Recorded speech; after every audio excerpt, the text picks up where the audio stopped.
Shalom, Bapak Ibu Saudara sekalian. Apa kabar Anda hari ini? Harap anugerah Tuhan senantiasa menyertai kehidupan kita sekalian.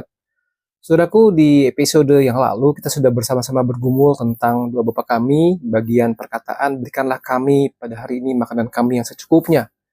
Yesus mengajarkan kita untuk berdoa tentang kebutuhan jasmani kita.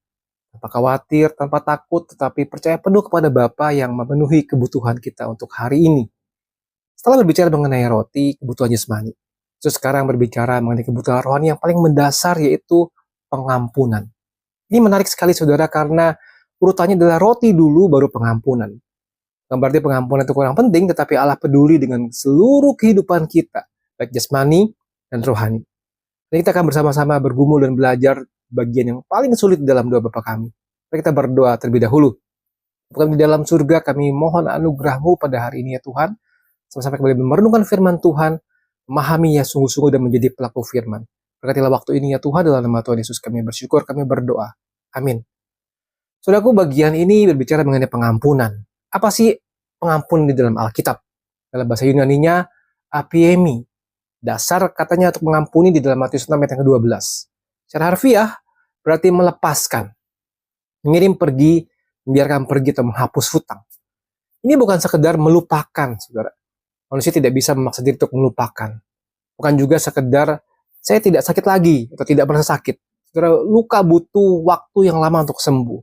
Jadi mengampuni bukan sekedar let it go, lupakan saja, forget it, bukan. Tetapi bicara mengenai soal melepaskan hak untuk membalas dendam, melepaskan tuntutan hukum. Saudara, saya memberikan satu contoh dari segi hukum. Ya. Kalau ada seorang yang berhutang kepada Anda, cara hukum perdata, Pasal 1320, Pasal 1338, Kitab Undang-Undang Hukum Perdata, Anda berhak menuntut. Mengampuni berarti Anda merobek surat hutang itu. Anda melepaskan hak Anda untuk menagih. Atau masih berhutang secara fakta, tapi Anda memutuskan untuk tidak menagihnya lagi. Itulah gambaran pengampunan. Luar biasa sekali, bukan?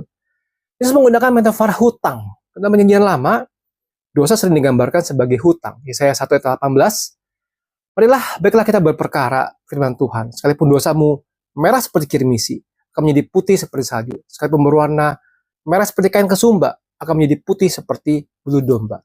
Dalam pemikiran Yahudi, mengampuni itu sama dengan menghapus hutang. Kita berhutang kepada Allah, karena kita melanggar hukumnya. Hukumnya adalah maut. Romawi ayat 23. Sebab upah dosa ialah maut, tetapi karunia Allah ialah hidup yang kekal dalam Kristus Yesus Tuhan kita. Tapi Allah Kristus mengampuni hutang kita di kayu salib. Luar biasa sekali saudara. Jadi pengampunan itu bukanlah Allah pura-pura lupa, Allah menutup mata terhadap dosa. Pengampunan terjadi karena Yesus sudah membayar hutang kita di kayu salib. Salib adalah bukti bahwa Allah tidak mengampuni dengan cara menghapus keadilan. Sebaliknya, keadilan ditegakkan di kayu salib dan pengampunan diberikan kepada kita. Itu bagian yang sangat indah di dalam Roma 3 tadi. Saya lanjutkan ayat 23 sampai 26. Karena semua orang telah berbuat dosa dan telah kehilangan kemuliaan Allah, dan oleh kasih karunia telah dibenarkan dengan cuma-cuma karena penebusan dalam Kristus Yesus. Kristus Yesus telah ditentukan Allah menjadi jalan pendamaian karena iman dalam darahnya. Ini dibuatnya untuk menunjukkan keadilannya, karena ia telah membiarkan dosa-dosa yang telah terjadi dahulu pada masa kesabarannya. Maksudnya ialah untuk menunjukkan keadilannya pada masa ini, supaya nyata bahwa ia benar dan juga membenarkan orang yang percaya kepada Yesus. Doa ini unik sekali karena ada bagian yang tidak terpisahkan. Matius 12, ampunilah kami akan kesalahan kami, seperti kami juga mengampuni orang yang bersalah kepada kami. Dan bagian pertama dan bagian yang kedua. Ampunilah kami, vertikal, kepada Allah. Tuhan ampuni saya. Seperti kami juga mengampuni orang yang bersalah kepada kami, kepada saya. Horizontal, saya dan sesama. Kita memohon pengampunan dari Bapa. Kita berkomitmen untuk mengampuni sesama. Ini anugerah, saudara. Tidak bisa dibeli. Ini adalah respon wajib dari orang-orang yang sudah menerima anugerah dari Bapa. Saudara, kesalahan umumnya begini ya. Saya harus mengampuni orang lain dulu supaya Allah mengampuni saya. Jadi, ini keliru, saudara. Ini bisa membuat pengampunan seperti sebuah legalisme. Ya, saya lakukan sesuatu dulu, baru bisa Allah mengampuni saya. Teologi yang benar berkata begini. Kita mengampuni karena kita sudah diampuni. Efesus 4 ayat 32. Hendaklah kamu ramah seorang terhadap yang lain, penuh kasih mesra dan saling mengampuni, sebagaimana Allah di dalam Kristus telah mengampuni kamu. Jadi kita bisa mengampuni, Kita mengampuni orang karena kita sudah diampuni. Saling mengampunilah. Mencari dalam Kristus telah mengampuni kamu. Allah lebih dahulu mengampuni kita. Kalimat yang ke-8, tetapi Allah menunjukkan kasih-Nya kepada kita. Dan karena Kristus telah mati untuk kita ketika kita masih berdosa. Kita perhatikan, Yesus tetap serius. Kita tidak mengampuni. Kita menunjukkan bahwa kita itu belum sungguh-sungguh mengalami pengampunan Allah. Iman sejati menghasilkan buah. Dan salah satu buahnya adalah pengampunan. Saudara sudah mulai merasakan bobot daripada doa ini, bukan? Tidak semudah yang kita ucapkan. Saudara, ada kata seperti ini. Ampuni kami seperti mengampuni orang yang bersalah kepada kami. Seperti itu dalam bahasa Yunani itu hos punya pengertian perbandingan atau ukuran. Saudara lihat, Yesus tidak sedang mengajarkan bahwa pengampunan Allah tergantung prestasi pengampunan kita, itu legalisme. Ia mengajarkan bahwa pengampunan yang sejati terbukti dalam tindakan kita mengampuni. Saudara, analoginya begini, seorang yang berkata dia sudah diselamatkan, dia tidak pernah menunjukkan buah pertobatan, imannya itu adalah mati. Dan juga dengan pengampunan, kita sudah mengaku diampuni Allah, tapi tidak mengampuni sesama, ada yang tidak beres dengan kehidupan kita. Dan setelah peringatan Yesus di dalam Matius 6, ayat 14-15. Jikalau kamu mengampuni kesalahan orang, Bapamu yang di surga akan mengampuni kamu juga. Jikalau kamu tidak mengampuni orang, Bapamu juga tidak akan mengampuni kesalahan. Ini bukan bicara tentang kok gitu sih. Ini bukan soal fidi dong, bukan soal iman. Bukan, saudara. Ayat ini tidak mengajarkan bahwa pengampunan Allah didapat dengan syarat kita mengampuni. Itu menjadi bertentangan dengan prinsip semua hanya karena iman. Tapi yang Yesus ajarkan adalah pengampunan sejati itu pasti menghasilkan buah pengampunan. Jika seorang mengaku percaya, tapi hatinya keras, tidak mau mengampuni, tanda mungkin imannya itu adalah iman yang palsu, saudara. Saudara, ada sebuah perumpamaan tentang pengampunan. Kita akan mencoba merenungkan ini mungkin setelah ini ya, saudara. Tapi saya akan kutip sedikit bagian ini, Matius 18 ayat 35. Singkatnya begini. Seorang hamba diampuni hutangnya, 10.000 talenta. Jumlah yang tidak terbayar setara dengan jutaan hari kerja. Banyak sekali, 10.000 talenta. Tapi ia tidak mau mengampuni temannya yang berhutang hanya 100 dinar. Hanya sekedar 100 upah 100 hari kerja. Tuannya marah, menyerahkan hamba itu kepada penyiksa. Saudara, ini tidak sebanding. 10.000 talenta itu dibandingkan dengan 100 dinar, rasionya 1 talenta itu adalah 6.000 dinar.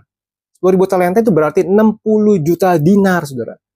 Seperti hutang kita kepada Allah yang tidak terbayarkan, tetapi hutang bersama itu kecil sekali. Saudara, pada pasal ini sudah begini, Bapakku yang di surga akan berbuat demikian juga terhadap kamu apabila kamu semestinya tidak mengampuni saudaramu dengan segenap hatimu. Kita bisa melihat bagaimana perumpamaan itu bicara sangat serius tentang pengampunan, saudara. Apa sih aplikasinya sebetulnya? Peringatan ini sangat serius kan?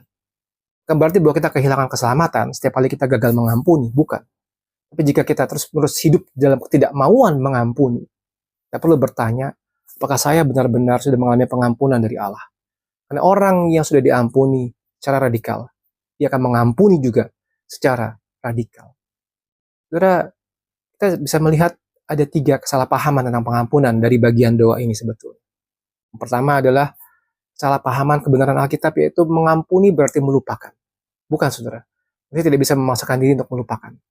Mengampuni berarti melepaskan hak membalas dendam. Bukan menghapus memori. Allah pun mengingat kesalahan kita meskipun tidak memerhitungkan lagi. Kesalahpahaman yang kedua adalah mengampuni berarti terus membiarkan diri disakiti. Tidak, saudara. Pengampunan tidak berarti tidak boleh ada batasan sehat. Anda bisa mengampuni seseorang tapi tetap jaga jarak jika ia berbahaya. Pengampunan adalah urusan hati.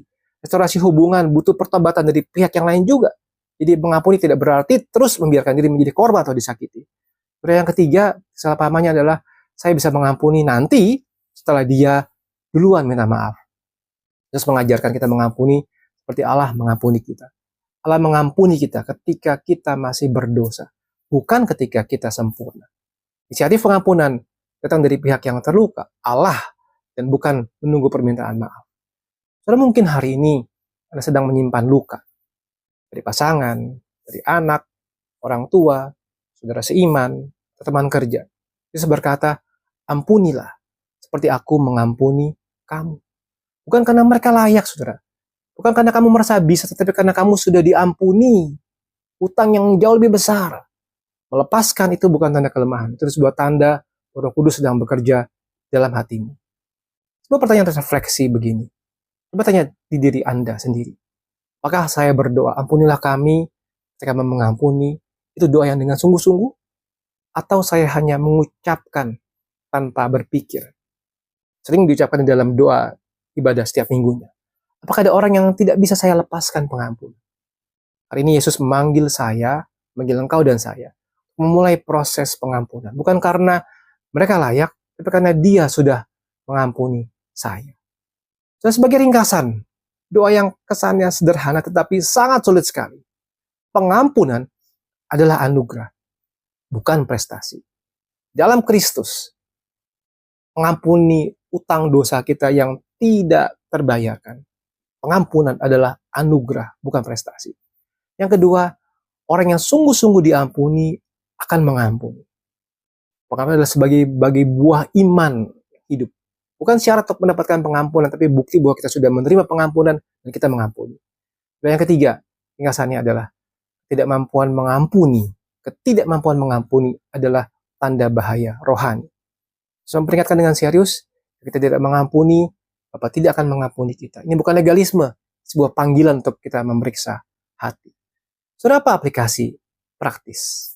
Minggu ini, saudara, saya mengajak kita untuk sama-sama bergumul melakukan hal yang sulit. Jika ada orang yang perlu Anda maafkan, mulailah mendoakannya setiap hari. Jangan tunggu perasaan enak datang. Keputusan untuk mengampuni datang lebih dulu, baru perasaan menyusul. Jika ada orang yang perlu Anda minta maaf, lakukan minggu ini. Jangan tunda. Karena hati adalah satu jalan menuju pemulihan. Jika Anda tidak bisa mengampuni karena luka yang terlalu dalam, akui kelemahan Anda kepada Tuhan. Minta Roh Kudus melembutkan hati Anda. Proses pengampunan bisa panjang. Tidak apa-apa. Yang penting kita mulai dulu. Pertanyaan terakhir adalah begini, yang mana yang mau kita lakukan dalam minggu ini? Jadi Tuhan menolong kita sekalian. Mari kita berdoa. Bapa dalam surga, tidak mudah buat kami memahami bagian yang sederhana dari doa Bapa kami ini. Mungkin ada antara kami yang terus-menerus dilukai oleh orang-orang di sekitar kami, dan kami sangat sulit sekali mengampuni.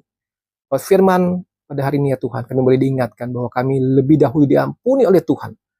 Dan kami memohon anugerah Tuhan untuk kami bisa mengampuni orang-orang yang bersalah kepada kami. Ya Tuhan, berikan kekuatan kepada kami, siap mendengar renungan ini, mungkin sedang bergumul dengan masalah pengampunan.